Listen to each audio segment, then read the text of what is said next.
Hello friends, இந்த வீடியோவில் நம்ம பஜ்ஜீஸ்க்கு எது மாதிரி பானை கொடுத்தா ப்ரீடிங் கரெக்டாக நடக்கும், அதே மாதிரி எந்த சைஸில் கொடுத்தீங்கன்னா ப்ரீடிங் கரெக்டாக இருக்கும்னு சொல்லி தான் இந்த வீடியோவில் பார்க்க போகிறோம். நான் மொத்தம் 2 பாட்டுமே வச்சுருக்கேன். இந்த 2 பானையிலுமே நான் ப்ரீட் பண்ணியிருக்கேன். ஃபஸ்ட்டு பார்க்குற பானையில் வந்து பார்த்திங்கன்னா எனக்கு 3லேருந்து 4 சிக் கண்டிப்பாக கிடச்சிரும்.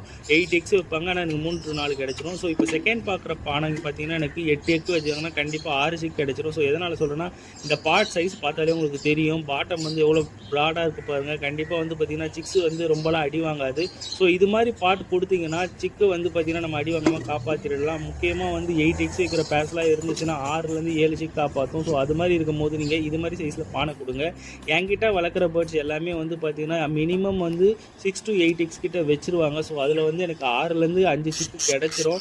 எப்பயுமே வந்து பார்த்தீங்கன்னா பாட் சைஸ் அகலமாக கொடுத்தோன்னா கடைசியாக வர சிக்ஸ் வந்து பார்த்தீங்கன்னா அடி வாங்காமல் நம்ம கிட்டேருந்து காப்பாற்றிடலாம். நீங்கள் பார்க்குறது எல்லாமே வந்து பார்த்தீங்கன்னா நம்ம கிட்ட பொறிச்சிருந்தது தான். ஸோ இது மாதிரி வீடியோஸ் நம்ம சேனலில் போட்டுக்கோங்க. பிடிச்சிருந்தா சேனல் சப்ஸ்கிரைப் பண்ணுவாங்க. தேங்க்யூ.